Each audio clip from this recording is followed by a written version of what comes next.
Charlotte Soccer Show. John Hayes, Danny Brams, we're back. Happy New Year's, Danny. Cheers to you. Cheers, brother.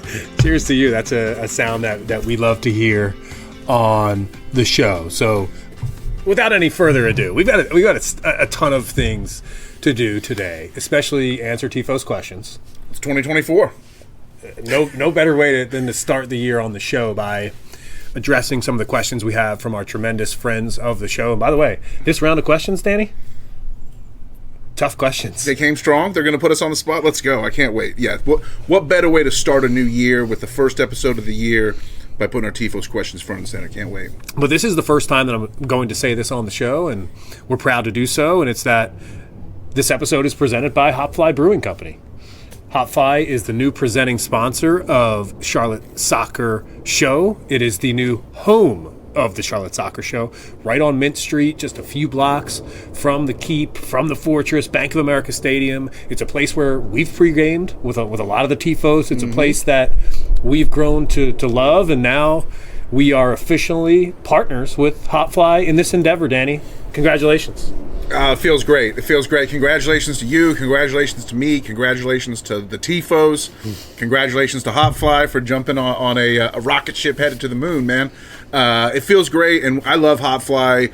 One of my favorite locations in Charlotte. It's a 5-minute walk from the stadium, like you said. They have a bunch of great beers. They hosted the Bronico party. They love to cook up. They're always releasing new beers, which is cool. They got the Fresh Drop Fridays, if I can get in my promo there. Fresh Drop Fridays is huge. And you think about the Mayor, which they dropped, was a great brew. And I love everything they're doing. I'm glad to be a partner with them. I've got an idea, Danny, maybe for our first Fresh Drop. And it's the Soccer City Lager. Hit us up on social at For the Crown Baby on X, at our Instagram page. What's our lager name? What's our beer for the show? I love the sound. I'm a sucker for alliterative sound. So like the Soccer City Sour would be amazing. I don't drink sours, but I mean imagine, or a cider, Soccer City Cider would be pretty nice. For at least rolling off the tongue. I don't know if it would go down my gullet, but it would certainly roll off my tongue very nicely. So cheers to Hopfly, cheers to the TFOS, and can't wait to see everybody in 2024 at Hopfly. That's where we moved our pregame parties there kind of informally the second half of last season. Now it's formal. Now we're going big. We've got big plans for how it was used to be gatherings. Now they're like parties. And I don't know, who knows what could happen. We might be talking, live episodes. We might be talking jersey pop-ups, and we might partner with Rare and Retro to get some stuff going. Anything can happen. So like Hopfly is going to be the place to pregame this year with us or against us. If you hate us, come throw tomatoes at us. I don't care. Just like whatever's clever. It's all good. Cheers to that. Cheers to you, Danny. And one thing I didn't mention on the show so far is two important words right now that every soccer fan in this city are obsessed with, and that is transfer window. And we are currently in the midst of that. It's a very, very special time on the soccer calendar when you're in a transfer window, and Charlotte FC is in that window right now, Danny. No incomings for the club yet. Right. Some outgoings, but before the window opened from a free agency point of view, Charlotte FC got their business done pretty early this season. Nothing shocking. We can confirm that via Tom Bogert, David Pareba, Crown Legacy captain, is off to the Chicago Fire. He is no longer in the Charlotte FC family, unfortunately, and it's too bad. But it's funny because for a long time, Chicago Fire were like the most Polish club in MLS. They had Przemysław Frankowski, they had Kasper Przybyłko, and you think Chicago, you think Polish community, you think the Al Swiderski's brothers or whatever, from SNL or whatever. So like you think of that, but we kind of had reclaimed the title with Karol and Camille and Jan and Pareba. We were the most Polish club in MLS, but now as Pareba's gone, Jan's gone, Karol and Camille in the shop window, Chicago's reclaimed the title, so good for them. I will miss David Pareba. And then we also have I think that one will hurt. I don't know. Do you care about Pareba at all? Yes, I do. Okay, for a different reason. Okay. For a different reason. A real reason, not my dumb Polish reason. Yeah. Because it's just a little bit confusing to me how he captained the club Crown Legacy all season, and then he was kind of one of the first ones out the door. To me, that means there was some sort of conversation had about, hey, you don't fit into our future plans, and go maybe play somewhere else after being captain for the year, or it means that he decided that he didn't want to captain the squad anymore. It just it feel typically your captain does not necessarily move on from the club, especially when you consider that player to be part of your future. Right. And Crown Legacy, and he was a really good player. Like, Crown Legacy is experienced major roster turnover. Almost everyone is gone, you know, so like they're in a total rebuild, which I think is like the model for what Next Pro should be. I'm starting off 24 talking about Crown Legacy. I really have. I've turned a new leaf in this new year. If I'm talking about Crown Legacy on the top of the show, I didn't mean to take you there, but I will just say that when I heard Parebo was leaving Legacy, I was like, oh, he's probably going to go start for a USL club. I didn't think that he would be signed by an MLS side to play for their MLS Next Pro team. By the way, it was. Oh, okay. Is that what it, okay, I missed intentionally that part. Yeah. mentioned in the message. Yeah, because I don't think he could probably make his MLS debut for Chicago at some point in the season. He's not some guy that's going to play a bunch for them. But, they didn't sign him for their first team. They signed him to be on the MLS Next Pro club, which means to me maybe he may move up into their first team, or he's just worth more money, and Charlotte FC didn't want to pay it. Yeah, I would have thought USL Championship starter would have been a better move for Parebo, but hey, we'll see. Championship, I could have easily said USL 1. Charlotte Independence. Charlotte Independence. Yeah, of course, yeah. I know where your head's going. Which, by the way, the Orange Goats, one of our tremendous friends of the show, he does ask us today, what do you think of the Independence roster build? Lots of returning guys. Where else do you see them pooling players? We don't have to answer that now, but we're certainly going to address this question, talk about the Independents on this episode. And when you're listening to this episode, you can also, afterwards, listening to my interview with new USL Super League Carolina's head coach, Philip Poole. I practiced that because that's a lot of words to say. Yeah. I cannot rattled wait. It off. I can't wait to actually have a name for this club so I can say Carolina's, whatever the club's name is. Well, it's down to two names, right? Is, the Flight and the Breeze, or so, are those the two, or something like that? I didn't ask. Yeah, forgive me if I'm wrong on that, but I didn't ask. I think I voted Flight. Yeah, I went to the press conference last week. Had a great time there covering that squad. So we're going to talk about that as well. We're covering that, and that's Soccer City. That's what we're doing on this show. Dan. Yeah, we got to check in with everybody. It's the first show of the year. We got to hit the Legacy. We got to hit the Independents. We got to hit USL Super League Women. We got to, but Charlotte FC is obviously dominant on the minds. Things are happening. In addition to Parebo leaving, we had a rumor of an incoming that hit pretty hard. Not just a rumor, but a confirmed bid of some serious dinero from, once again, Mr. Bogert, who is just like Tom Bogert. I think he probably is had one of the best in the media world. Probably one of the biggest rises from this time last year to this time to today, because he was always known as a really good MLS reporter, but this guy is now the Woj of U.S. soccer. He's the Fabrizio Romano of U.S. soccer, and his scoops and his bombs that drop are great. If you're a hardcore MLS fan like me, Bogert became a guy that was good to follow into a must follow, and the news he put out there about the bid that we put in for Albert Grønbæk. Yeah, that's exactly how I would say it. Grønbæk and Albie. Yeah, and it's not the first time, Danny, that Albert's been mentioned on the show. Right. This is not a out of the blue, nowhere offer from Charlotte FC. This is something that was mentioned a month ago, more than a month ago now, probably almost 6 weeks ago at this point. Mm-hmm. A report surfaced about Charlotte FC's interest in this player. Yep. A big part of the transfer window is discussion about dollars and cents. $9.5 million. That's a big statement. Enzo Capetti, remember, just for comparison's sake, Enzo Capetti was signed for about €6 million. Right. $6 million. So this would be a new club record signing if it came in at that number. Yes. By about 140%. Yeah. Club record sale for his current club as well. Yeah, Bodo Glimt, which is in the Norwegian league. Yeah, I mean, it's interesting. To think about a 22-year-old attacking midfielder, slash winger, creator, someone to come in and play with the striker talent that we have is a pretty nice thought. It is a great thought, and the reason why I think it's a great thought is because if you look around the league, you would say, oh, there's a lot of clubs who are making moves, and Charlotte FC isn't one of them. Mm-hmm. And why is that? I think ultimately it's because right now this club is trying to figure out exactly what its identity is, and it's in no rush. Right. There's no reason to rush because we just hired a coach. Think about Atlanta United, for instance. Just signed Dax. Dax, come on. He's. I mean, how old does Atlanta United want their average squad to be? Like, it's insane. That's an insane signing to me, to throw money at Dax McCarty. He's cooked. He's done. I don't disagree with that. But to get him off the market, at least it's not tempting us to bring him in, to apply hot cold. So here's another couple examples, right? Where Mackenzie Gaines, he goes over to Nashville. Yeah. That's another example of a signing. I hope he can work his way into the starting lineup there. And you're going to... Jones to Columbus. Jones to Columbus as well. You're seeing MLS-type moves happen. Mm-hmm. Colorado signed Georgi Mihailovic, my white whale that I was wanting really badly for us. For a cheap price. For $3.5 million. I think... I haven't seen Albert Grønbæk play, but I do know, and I know that Georgie was having a hard time catching on at AZ Alkmaar in the Dutch League. The Dutch League's a level up from the Norwegian League, and Georgia's a proven MLS commodity.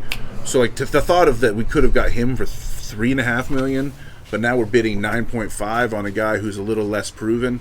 That, to me, I don't love it. I gotta say, I do think I'm not gonna say I know everything about this kid. I don't know how great he is. I do know his stats are nice. I think he had 12 goal contributions, 9 goals, maybe a little bit more. Maybe it was 9 goals and 5 assists. Maybe it was 3, but it was a decent. It was 9 goals and a decent number of assists in 27 games. His club is not just in the Norwegian League, but they're also in the UEFA Conference League, so they play sort of continental competition. Trust me, I'm very familiar with the Conference League. Yeah, as a Spurs guy, those Thursday night trips to anytime you're playing a European soccer match and you have to fly somewhere and then drive 5 more hours to get to where you're playing. Yeah. When you're in the Conference League, you have to Google where these clubs are and their countries that European countries that you aren't so familiar with. Maybe Romania would be a good example of a potential country that would have a club in the Conference League. So when I'm looking at this, I'm thinking, okay, this is a 22-year-old guy who could be coming in. If you think I'm looking at past examples. This is my instant reaction. If you look at the Norwegian League, Hani Mukhtar for Nashville, he's a former MLS MVP, absolutely crushes. That's a good example. He played in the Norwegian League before he came here to MLS. He played for Brøndby.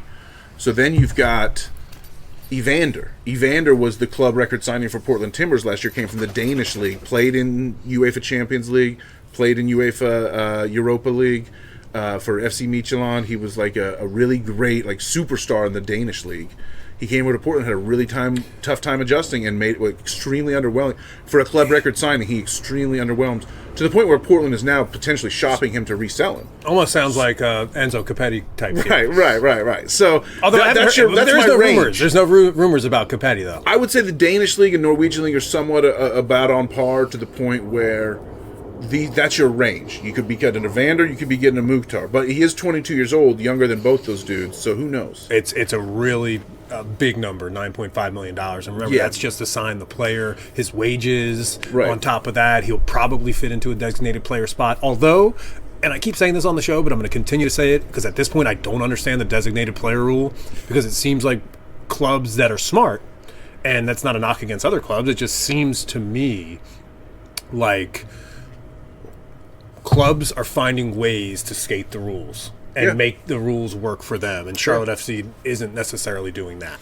Well, Miami, they were just hey, they just kind of did the whole just keep cheating, just we're just going to cheat and cheat and cheat and cheat, and yes, we got caught the first time, yes, we got caught the second time, yes, we got caught the third time, yes, we got caught the fourth time, but the fifth time they just stopped paying attention. Now we just do whatever we want. That's kind of Miami's tack. I just think it's an intriguing option. Does it excite you? It excites me because it excited me at first because I talked to friends who follow European soccer really closely, and they were 9.5 for this guy. He seems more like a $5-6 million player. It seems a little much. And then I'm thinking, well, That's the price we have to pay. Let's be honest. At Charlotte FC, if there's guys being chased by potentially Italian league teams also, Grønbæk, as he is, even like I've heard Napoli mentioned, like we're going to have to pay more to get them to like choose us over potential. Well, and that's why I typically don't make this about money. I typically don't.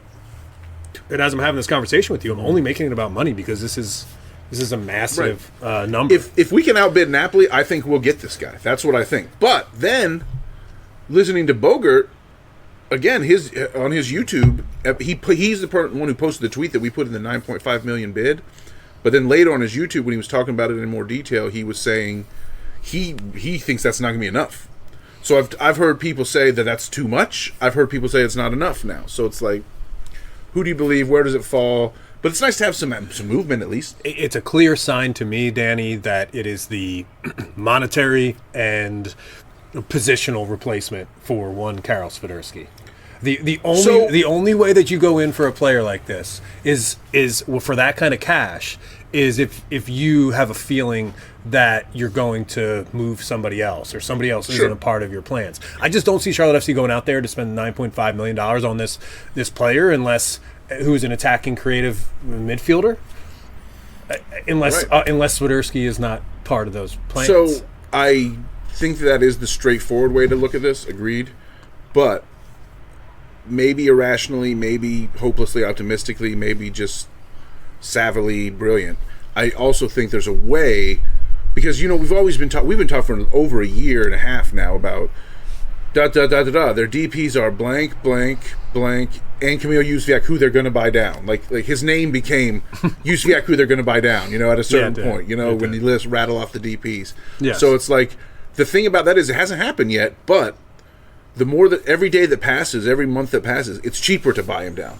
Your buyout gets less and less. The more money of the total contract that you've paid him, the less it is to just buy it out and buy him down. So I think there's a possibility that if we went for another big money DP, a $10 million player, it could be finally the time when we buy Józwiak down, keep Kopetti, keep Karol, at least till the summer, and have some superstars running up top. Who is listening now and very happy by that statement?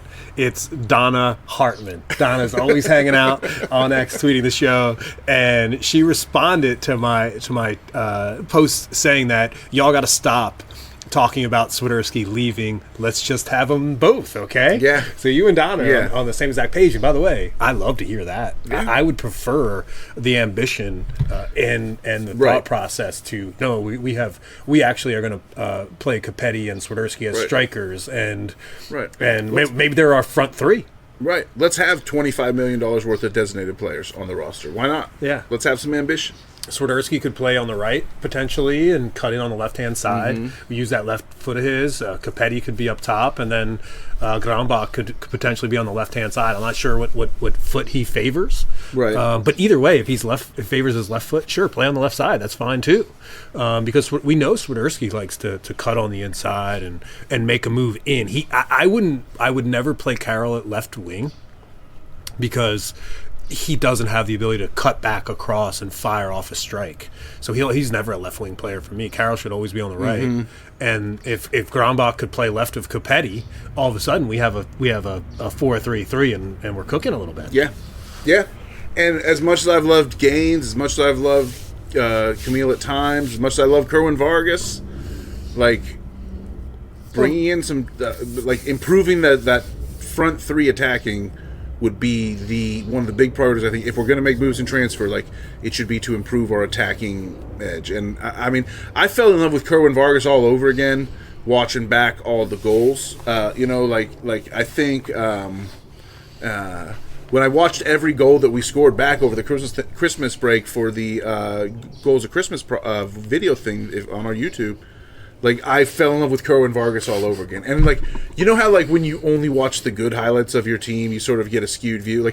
I watched our team score 60 goals in a row, and I was like, how did this team not win MLS Cup? They are amazing. These goals are so good, I forget about the highlights, the lowlights of our defense and the late concessions and things like that. But you do get kind of a biased view when you just watch all these highlights. But, man, Kerwin is so good. He's just He's just so good. So, like, as much as we do want to bring people in, I think, and you can look for this. Actually, I'll tease that this is going to show up on Charlotte Soccer City's Substack soon this week. You know the meme. It's becoming one of my favorite memes lately. Of like, Mom, can we stop and get some good players? No, we have good players at home. Like, yes, I want to get some guys in the transfer market, but like, let's appreciate what we have because we have some really good players, and finally the coach to unlock them. Like, we've been dealing with like student drivers for 2 seasons, and now we have a master, a race car driver at the wheel. So let's go. Dean Smith, an ambitious, a coach that's hired and that is critically, let's call it, acclaimed to the hire. Yeah. And I wrote a story. You mentioned Charlotte Soccer City. I wrote a story there. Subscribe. Last week. Make sure you subscribe. You can read why Dean Smith and his appointment actually. And I know there's a lot of David Tepper haters out there, and I encourage you to read this column. David Tepper, he can't help himself, but is his public image as bad as actually the job that he's done when you think about the overall portfolio, not just the Panthers? I think Charlotte FC fans have a way more positive view of David Tepper just in general than Panther fans. I know a lot of Panther fans like, I hate him. Charlotte FC fans are like, yeah, he's a little wild, but we love him. He's Tep. He's just like, I know I shouldn't appreciate him throwing a drink at a Jacksonville Jaguars fan. I know I should condemn that and not condone it, but I'm torn in my heart. We've got TFOS questions. They're coming up next. Quick break. Refresh our beers here with a fresh crunch time. And we're back after this.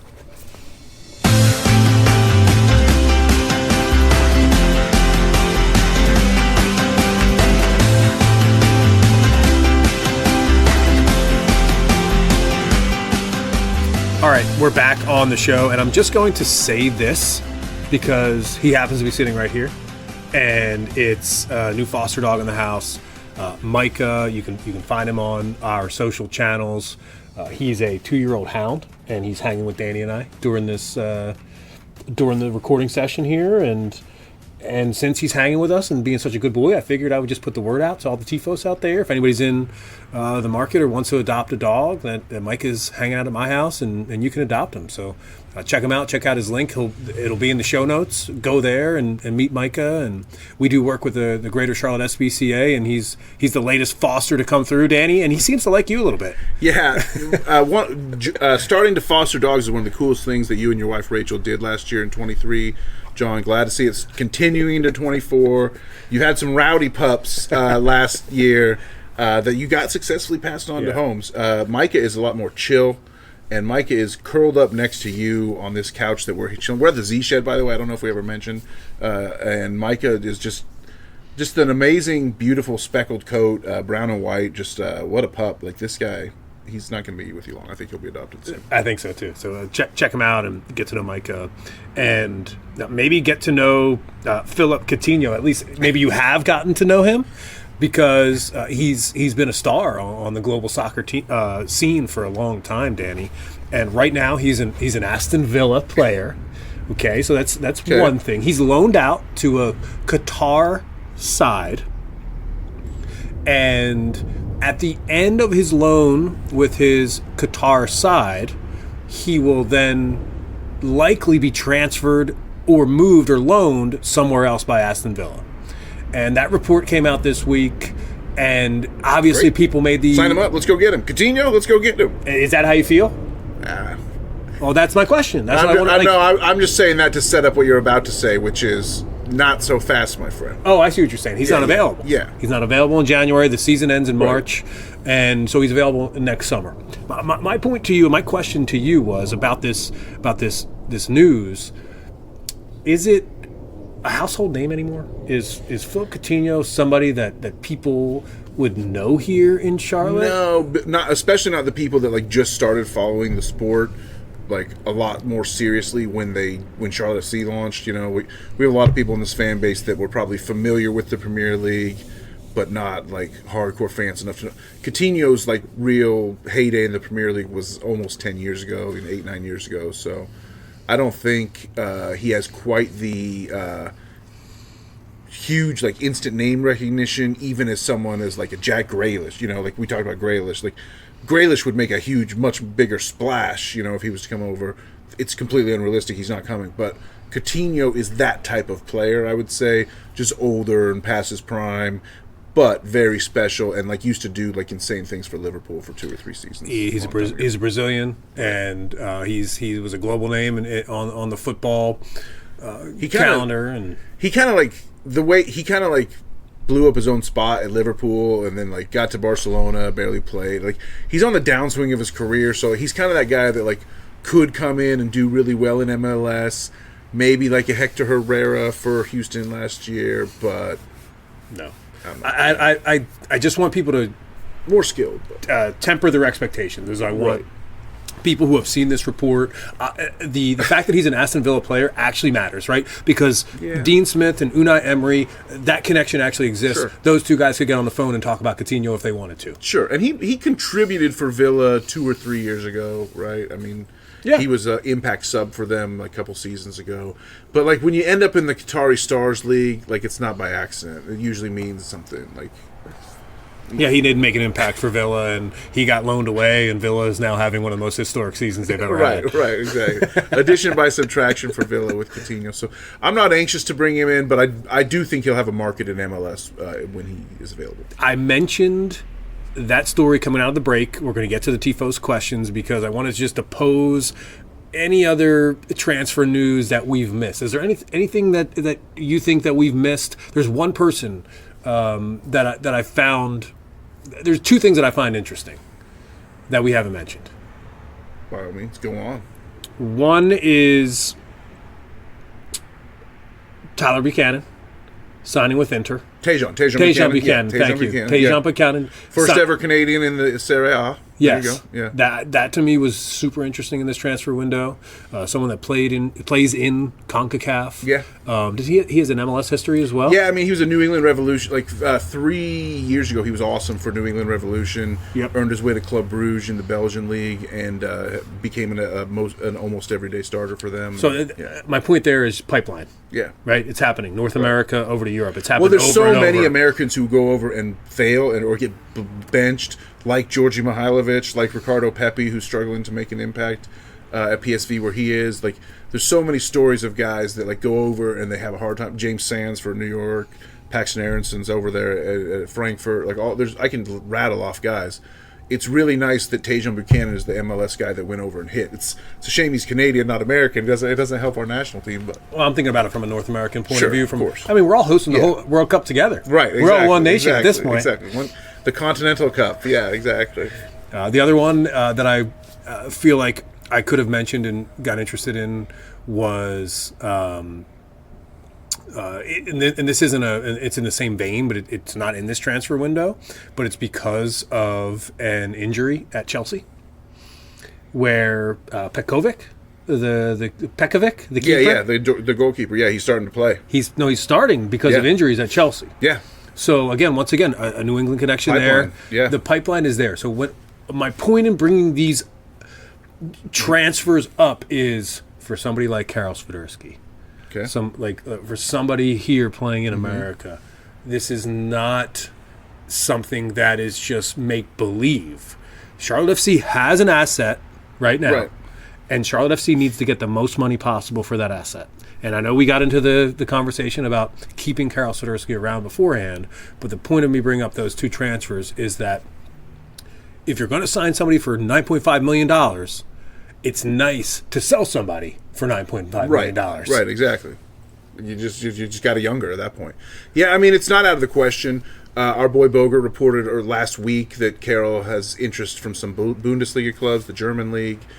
We had always seen him as potentially going back to the Italian, like a Polish player that's kind of generally fits, German league or Italian league. That kind of is the profile. Because a week from today, Danny, Charlotte FC is headed to training camp. That's crazy to think. Yeah, that's wild. Yeah, it's about to if Dean Smith didn't feel familiar enough with the players to comment on him at his opening press conference, hopefully that would change if we were sitting here talking to him today, and hopefully he's learned a lot more about his guys for sure. I'm sorry and knows what he wants to do with Swiderski. I mean, Here's what I will say. Here's what I'll say. The decision on whether or not to keep Karol has already been made. We just don't know what it is yet. How about that? Love to hear that, and I'm so glad that you put it that way as we head into our next segment with the TFOS questions, because I know that you wanted to do these TFOS questions, and it took me about 35 minutes to get there, so I apologize for that, Danny. I'm sorry for making you wait, but I know these questions need to be answered. So cheers to Jorge Torres, who always chimes in. He says, do we have expectations / how much expectations should we have with new coach, players, style of play, culture? Do we have new players? I mean, we have spots for new players. Well, we don't have new players yet. We don't have any new players, no. I mean, we're hoping. We're hoping to get some new players. So what's the answer? Like, what are the expectations? Expectations for me are through the roof. I mean, I do this to myself every year, but like, I truly believe that our players are way better than they have been given credit for by previous managements, previous regimes. And I just think Dean Smith's going to unlock the quality that we have in this side. I think we have a much better team quality-wise than people realize, because we haven't been unleashed to our full potential, and I think that's what's going to happen. So my expectations for me is to host a playoff match. Top 4 in the East. Okay, there we go. Okay, there we go. Let's go. Top 4 in the East, host a playoff match. I like it because you can still host a playoff match. Yeah. I don't know. Are we still doing that best of 3 series? I'm not 100% sure. I mean, we're doing that unless MLS does what they did last offseason, which was change the playoff format. Gotcha, it seems like the playoff format is going to stick around for this coming season, which is a 3-game series. If you're not in the play-in game, remember Charlotte FC was in the play-in game last year, and they ultimately lost it on the road, which means they didn't get to host. But New York Red Bull, who beat Charlotte FC, did get to host a playoff match because it's a 3-game series. My expectation is top 4 is host a real playoff match. Is to host game 3 of a playoff series. Let's yes, that way. absolutely. Yeah. Is to have home field advantage in a playoff series. Right. We got to figure out our phrasing for that. Yeah. Because hosting a playoff game, you're even if you finish. I'm just saying top 4 East. Top 4 East is how I'm phrasing it. Yeah. Danny's expectations are top 4 East. I say top 6 East. I really like about a 6th, 7th place finish on the table this season for Charlotte FC. I think that would be meaningful growth for this club. I think my expectations are a place where I don't expect this team to win MLS Cup. I think that Dean Smith could be potentially the best manager in MLS. Does that mean he wins in 2024? No. I think that means potentially we're looking at a really deep run in 25. But 24, I'd love to be surprised because I think that we're on the ascent is the point. That's my question back to the TFOS is Dean Smith the best manager in MLS? Best resume of a manager in MLS. I want them to all marinate on that as we continue to answer questions.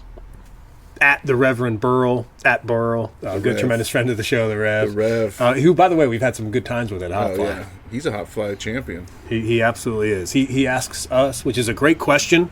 Haven't seen any leaks quite yet. New kit prediction. So I was thinking about this. It's funny. It's so funny that the Rev and I are on some wavelengths sometimes. Because I was thinking about this today before you put out the bat signal for questions.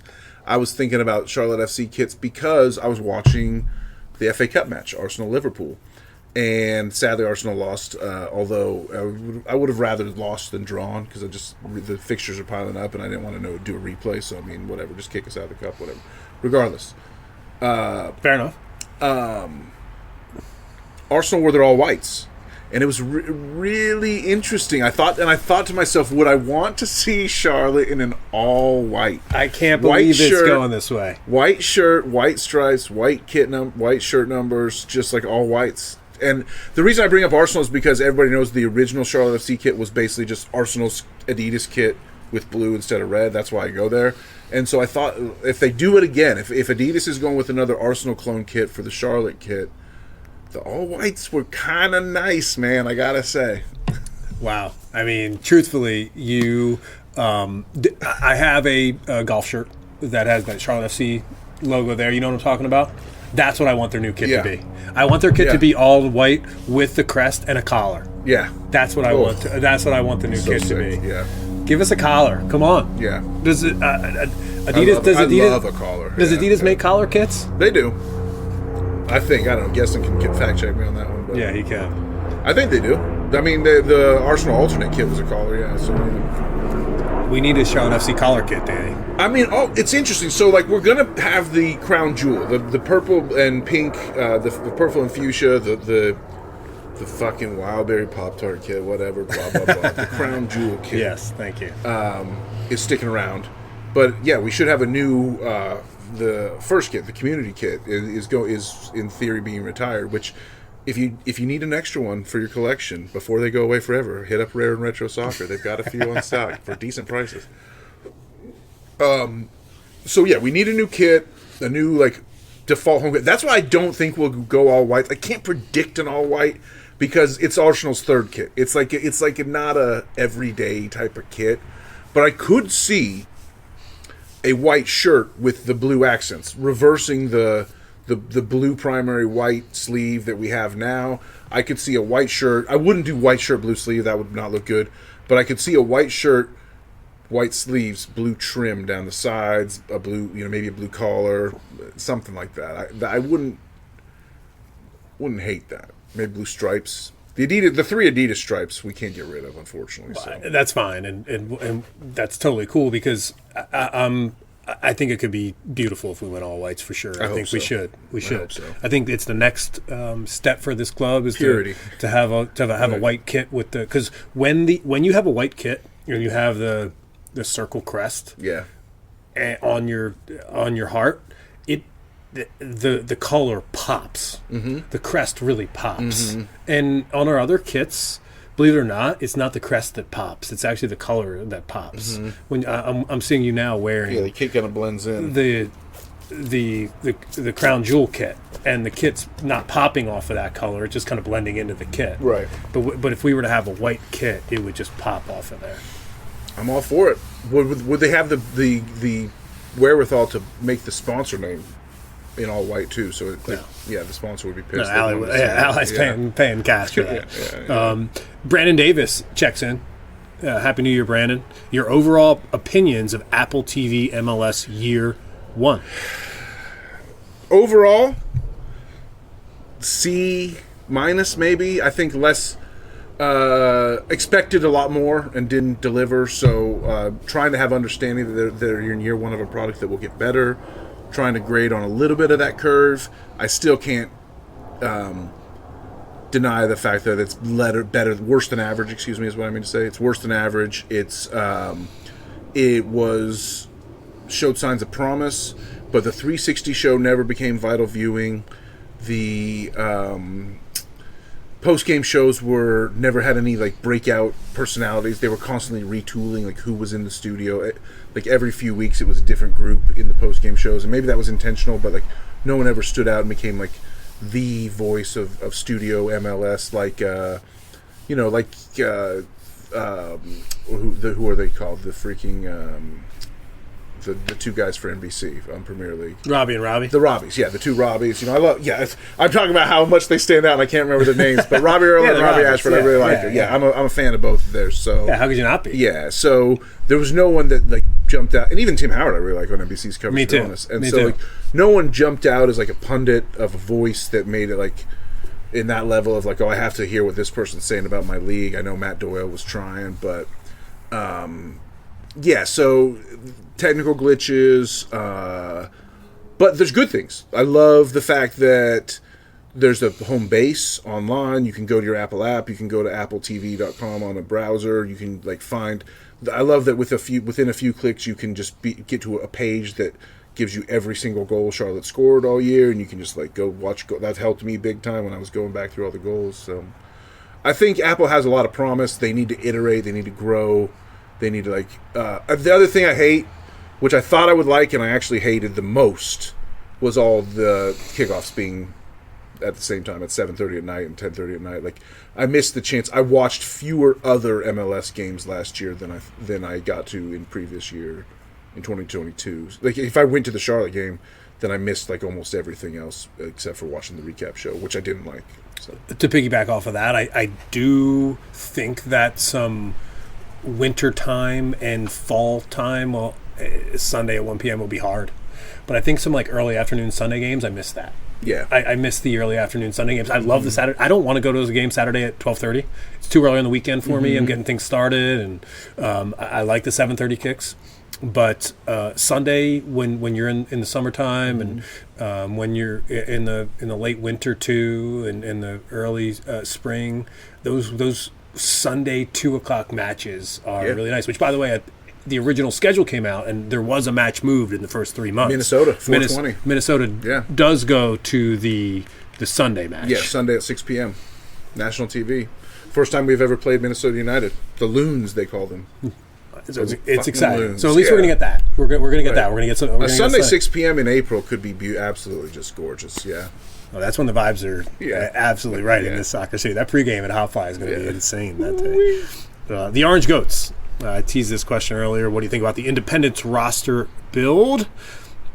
So the Independents have been slowly but surely leaking names coming back for the 2024 season. I know that all these names have been signed up for quite a bit of time, but hey, it's nice to slow drip the news. Yeah. Per se. So what I love about Independence was bringing back Omar Cease.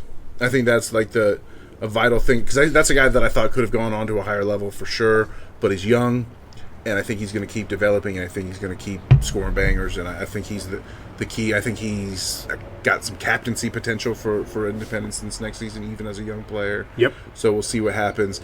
Don't know 100% what's up with Clay Dimmick, but he's fighting his way back. Well, they said that he's back. He's back, okay. He has committed to returning to the field. He's committed to coming back. Yeah, I mean, for him to go through, I don't even know a lot of the details, but I know he had major back issues. And when you have back issues, he had back surgery. Yeah, and so and spinal issues, that's some scare. That's like, it's like full life functionality type of stuff. Questions start popping up in your head. So for him to be coming back to the field just shows like how great his work. Like you talk about his best friend is Brant Bronico, right? Like the grind set, like. Those guys live it together, and so glad that Clay's coming back. Cease is back. We're hoping Austin Pack is back. I haven't heard anything definitive. I know that A.O. Flanagan, friend of the show, is gone. We knew he was going to move on, and he did indeed move up to the USL Championship side. He's playing with New Mexico, which is pretty badass for him. I hope to see A.O. in MLS someday. Even if he never is like a every game starter in MLS, I think he has a place in that league. So I love what Independence is doing. Me too. Losing Flanagan, I think, was a huge blow, and waiting on the news for Austin Pack, one of the best goalkeepers in USL League One last year, the best goalkeeper, right, in USL the League best One, goalkeeper in Charlotte. Not even close. I like the roster build as well. I'm super excited for the year, and I think this club is kind of coming back for a vengeance to come back and take what they feel is theirs, which would be a trophy. What is it? NCFC, North Carolina Football Club, wins the League One trophy last year, and they've now been promoted up into. Well, they didn't. It was a self promotion, but they're not in the league anymore. So it's wide open. Let's go. From that point of view, if there's no defending champs, let's go win it. Yeah, exactly. I really like the roster build as well, but keep an eye out for Austin Pack to see whether he's coming back or not. Next question comes from Russell in North Carolina, who calls himself the prodigal son. Please welcome me back into the fold. So is that the Charlotte FC fold, or is that the Charlotte Soccer Show fold? I hope you didn't abandon us, Russell, the show. That would be horrible. But yes, everyone is welcome. Even if you went out and spent all your inheritance and you're sleeping and slopping with the pigs, Russell, we welcome all prodigal sons back. Well, his avatar is a photo with the Panther mascot. So superb. So maybe he's Russell's been going through some tough times. Yeah. How many points did the Panthers score today? I think the Panthers finished the season with 8 straight quarters not scoring a point, 2 straight games shutout. Pretty pathetic. But this is a good question by Russell. Go Harbaugh. How confident are we that Zoran gets another full season as head of football operations? Extremely confident. I think the quality on the roster is going to show out. I think Zoran has done better than people give him credit for. You can call me a fanboy. You can call me shilling. I mean, if I believed differently, I would say so. But I just truly believe that there's really good players on this roster that have been let down by piss poor coaching for 2 years, and it's about to turn around. So I think Zorn lives through this year. If I'm wrong and things go bad and Charlotte misses the playoffs, then I think Zorn begins 2025 on a hot seat, but I think he survives the year, no problem. Wow. If this squad doesn't bring any significant transfer business into the club, can't move on from its players, and finishes the 2024 campaign outside the playoff picture, he's gone. There's no doubt about it. That's the Philly. That's the Philly sports radio in you. Yeah. Like there's just, and I love the guy. Yeah. I got no issues with the guy. Sure. Maybe I don't love the guy. I mean, I'm friends with the guy. Maybe I'm not friends with the guy. You know what I'm saying? Like, Zorn's a good guy. Yeah. Oh yeah. And I think if he was sitting here right now, he'd be like, yeah, duh. Yeah. Okay, that's fair. Yeah, for sure. 3 years of no results, you're going to be in problem. But let's no, see I'm not talking about 3 years of no results. I'm talking about this being a crucial time in the club's history. Just hired a new manager. Yeah. You have to get on the same page. Sure. This is what I'm saying when it comes to manager sporting director relationship. Is that Dean's going to tell Zoran exactly what type of player he wants. Mm-hmm. And if Zoran cannot provide him the player that he wants, there's going to be tension.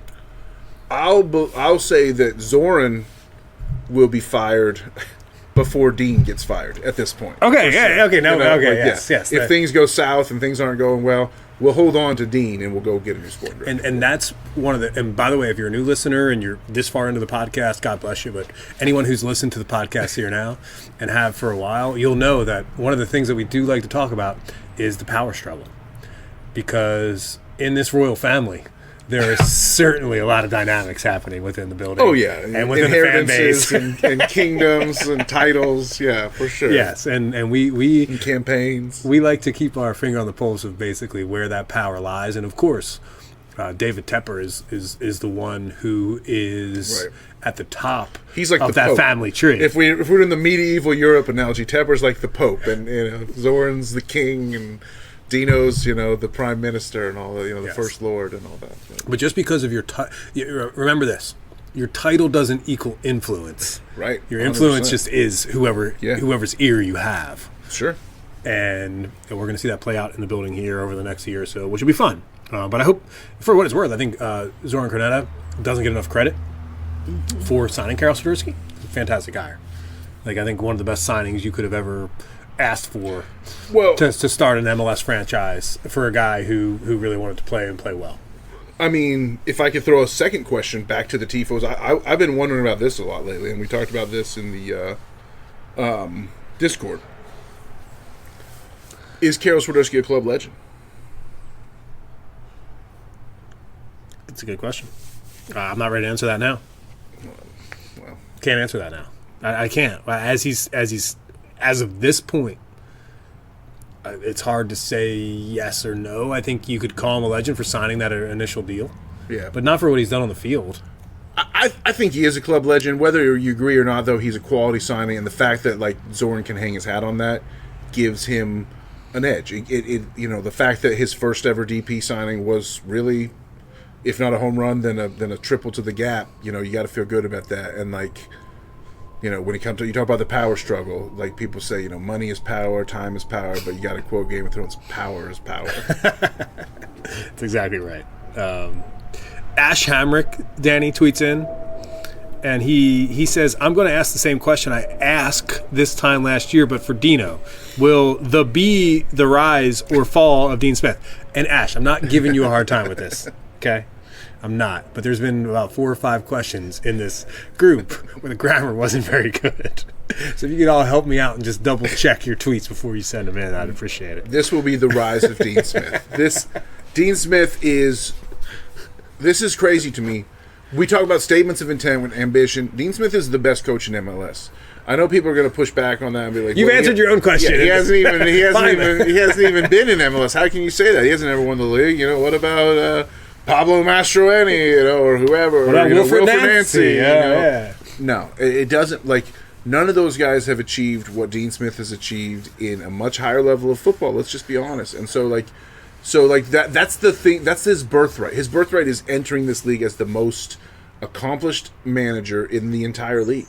And so it will be his rise, because it's going to be the world's going to step up and take notice and say, like, I think what Dean Smith is going to do with this club and this league is going to serve as an example to other quality managers across the pond to come over here and start getting stuff done. You could argue other managers, the rest of the league is on notice right now. Yeah. Yeah, you can make the argument, Danny, that because of, I think from a branding point of view and from a actual club perspective and a club culture and strategy, you could make the argument that at some point here, if Dean Smith does have success with Charlotte FC and what the culture of the club is from a fan point of view, what the branding of the club is from a Crown point of view, from the Queen City point of view, that Charlotte FC could be one of the most famous teams in England. Right. We've already brought it. Like, there's Charlotte FC villains, like, yes, Villa fans that are now Charlotte FC fans because they love Dean Smith that much. Yeah, like, and when I say famous teams in England, I mean that are not in England, clubs that don't exist in England. What we have the ability to do is become, when people in Europe think of MLS, they think of Charlotte FC. That's pretty, like, you can put your own value on whether that's a good thing or not, but I think it's pretty cool. I am saying that 100%, but I'm not saying Europe. I'm just saying England. But I hear what you're saying, and I would prefer it to be England, but I'm just saying England. Earth. I'm just, because of the this Crown. Realm, this England. Dave Lively is our final question from Dave. How many guys from we're going to start and finish the show with Crown Legacy. That's fantastic. How many guys from last year's Crown Legacy squad see significant minutes with the first team this year, and who are they? I can think of one I think you might mention very quickly. Patrick Ajaman. Which squad was he on last year? That's not who I was thinking about. That's not who I was thinking Cambridge? About. No. Jack Neely? No. Center back. JP. Yeah, João Pedro. Yes. Yeah. I love João Pedro. I'd love to see him get some minutes with the first team. I'd love to see him just play with the first team the whole time, even if he's not starting. I think he's going to get a look. I mean, God, I love João Pedro. The only Crown Legacy player to be on the All League team last year, right? Or he was. No, that's wrong. But he was Defender of the Year last year. That's what I mean to say. So, I hope so. To be honest, though, I don't think the answer. Like, I'm joking when I say Ajamong and Cambridge because I consider those guys first team players. Right. But that counts as the answer here. It should. It's because they played, especially Ajamong, played too often with Crown Legacy. Yeah, they both did. I trust me. And Cambridge too. You can let's mention Charlotte Soccer City again. You can go back. Right. All these guys played more than 10 games with Crown Legacy. Right. And for Cambridge to do what he did against Chicago and then completely disappear, so that so Yuzviak could get his spot back. Yeah, and so that Miram could sunset his career and stuff like that. As much as I love Miram, and as much as we needed, you could make the case that we needed a veteran presence, but I would almost rather have missed the playoff last year and have Cambridge have 500 extra minutes in the league. Almost. I mean, that's not true, but we definitely should be developing him faster. And it's always a bonus when you get to the end of the episode because that's when you get the good stuff. And I think one of my least favorite memories of being a Charlotte FC supporter is when Justin Miram scored against Atlanta and acted like he was sorry. I know. You hated that. And people loved it because they were like, oh, he's so classy. He doesn't celebrate against his former club. But I know that didn't sit well with you. No. It's it just did not work for me. It'd be like an Arsenal player scoring against Tottenham and acting like they aren't thrilled about it. Yeah, I mean, Saul Campbell was a Spur before he was a Gunner for sure. Either way, I'm just saying I wouldn't like that either. I'm just I think I get it. When you score against your former club, the soccer tradition is to be reverent and classy and not celebrate. Are you questioning that tradition just in general? Yes. I just think that it's I agree that it does make sense in certain situations, but it doesn't mean you always have to do it. Okay, I like that. I like that take a lot because I do like when guys had a bad breakup with their former club and they celebrate wildly and stuff like that. That's always great. But again, if a former Charlotte player, so this is I discovered this during the break. You asked me, is there any of the transfer news, and I said not that I've come across my radar. while we were breaking and while we were enjoying those lovely crunch times from Hopfly Brewing Company, I checked my radar. I put a ping out on the radar. The rumor is, it's not official yet, but Danny Rios could be coming back to MLS. Yes, that's Danny the one. Rios is being name dropped in a potential swap. So Chivas USA, Guadalajara, or excuse me, Chivas Mexico. Chivas USA folded. Chivas Mexico is one of the biggest clubs in Mexico. FC Guadalajara, Chivas is like their nickname. We sold Rios to them. He didn't work out. He was injured a little bit. He scored, I think, 1 goal, maybe 2, or maybe had a goal and an assist. Got replaced. He never played like the last 20 games they had. But they're trying to get Cade Cowell from San Jose Earthquakes, who's like an up-and-coming U.S. men's national prospect. He got minutes in the Gold Cup match here at Uptown last year. So I think going to League MX could be very good for him in terms of 2026 U.S. men's national. But in the whole flow of that transaction, Chivas is talking about sending Rios back to the Earthquakes. So, long side tangent just to say that if Danny Rios as a San Jose Earthquake came into Bank of America Stadium and scored, he can celebrate if he wants. I don't care. Like, I'm not going to hold it against him. Do whatever you want. Like, maybe I'm a minority of this fan, but I don't really care if former players celebrate against me, so I want to see my players celebrate against their former club. Charlotte Soccer Show. He's Daniel Bramlett. I'm John Hayes, Danny Brams. He's going to be hanging out at Hopfly all season long. So am I. So excited to announce this partnership. Official presenting sponsor of Charlotte Soccer Show, Hopfly Brewing Company. Make sure you stay in tune with us. We'll let you know about all the events that are happening there all season long. It is the place to be. It is now the new soccer soul of this city, because I promise you this, to our listeners out there who are hearing us talk about Hopfly for the first time officially on the show, is that our goal on this show was to always partner with a company, with a brand, with anybody who wanted to invest as much time and energy into growing this soccer culture in this city as much as we were going to invest. Right. And I know Cam and his crew at Hopfly are making an effort to do exactly that, and we are 100% on board. Yep. Can't wait to see a lot of y'all at Hopfly all season for sure. I'm looking at the calendar, Johnny. We're 7 Saturdays away. We got 7 Saturdays till game day. You know, the match day is the 7th. So six Saturdays, it's match week. So, like, it's going to come very quickly. It certainly is. This team's heading to Florida for training camp, and then they're heading out to the Coachella Valley, out near Palm Springs, for 3 preseason matches. And then after that final preseason match, it's a week before the home opener. That's crazy. So they're going to be coming back from California, and they're going to be ready to go and start this 2024 campaign under Dean Smith. He's the new manager here in Charlotte, and man. I mean, it's hard to imagine last year starting under any worse circumstances. We all know what they are.